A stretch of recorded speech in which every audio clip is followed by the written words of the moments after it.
Social media is very excited about Hajia for real. I don't know whether they are excited in the sense that they are happy, but they are talking about it a lot. That's what I mean by excited. She's been extradited to the US. She's been accused of causing about $2 million worth of, fraud to mainly single elderly Americans in what is being described as a romance scam. And social media, one of the big questions there is, what exactly is a romance scam? It's basically if you pretend to be romantically involved with someone with the aim of taking money from them and then not giving them what you promised, essentially. I think that's the reason why many Ghanaians don't understand what a romance scam is, because what I've just described is pretty much what is happening in about 80% of relationships, if I may be allowed to, guesstimate. Yeah, in relationships, people promise things and they don't deliver on both sides. In Ghana, there is a case in court of somebody we all describe as a side chick who is suing the married man she was in a relationship with because, according to her, he didn't deliver what he promised. That is a romance scam, right? But in her case, the concept is that she's been having conversations with these American elderly people and pretending to be in love with them or whatever. And so they send money, send mumu. And then of course they never get what they never get what she promised. So that's what she's going to be tried for. We'll see whether she's found innocent or guilty. But it is a crime. It is a crime. You understand? Because anything that creates a victim, first of all, anything that creates a victim is something that people need to be protected from. That's the first general concept before you even go into what is in our law books. If an activity creates a victim, then people must be protected from that activity, right? And if you take an elderly, lonely man sitting in his house with nobody to talk to, only his computer, you come along, pretend to be in love with him, you pretend that he's the most special and amazing person you've ever met, you give him hope, you make him feel special, you take his money, and then you disappear. What you do to that person emotionally is you turn him into a victim.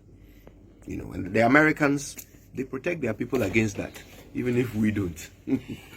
Well, I've been monitoring all the comments, but you're right. America will protect their citizens. I'm sure if it were in Ghana, we probably would say, oh, well, also, Nansu Bang, Deng. We'll start, the usual, funny comments, and that's the end of it. But you see, the reality is that these persons feeling lonely, and you get in there and, have conversations with them. And I tell you one thing. So, this is a lady. Now, she's innocent. She's not guilty. Yes, at the moment. Yes. At the moment. Now, this is a lady who's been flaunting wealth for a very long time. Did it interest our authorities to check the source of her wealth at any point in time? Did it interest us to ask the question, where could she be getting this money from?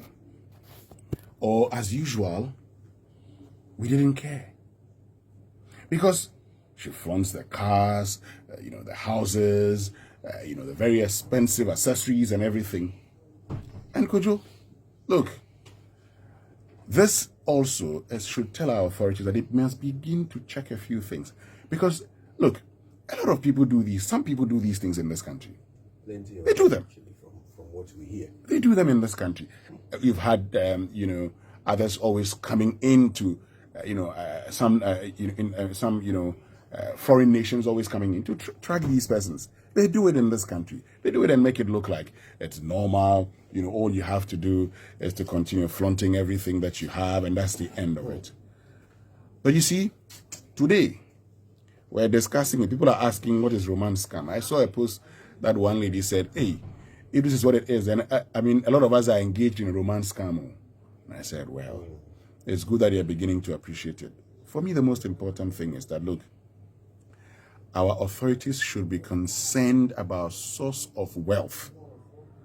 Okay, our authorities should be concerned about source of wealth. Now, all these people who always get onto social media and be flaunting their wealth, and they say, we must begin to, you see, in any country where laws work, these persons will check them, If their monies are not genuine, we would question them. First of all, they must pay taxes. They will tell us what they do, whether they received gifts. And so if we're doing that, we could have actually established it in this country. If we were checking the source of wealth, we could have established it in this country. If we're getting people to pay taxes, we would have established it in this country. Anyway, she's innocent until proven guilty.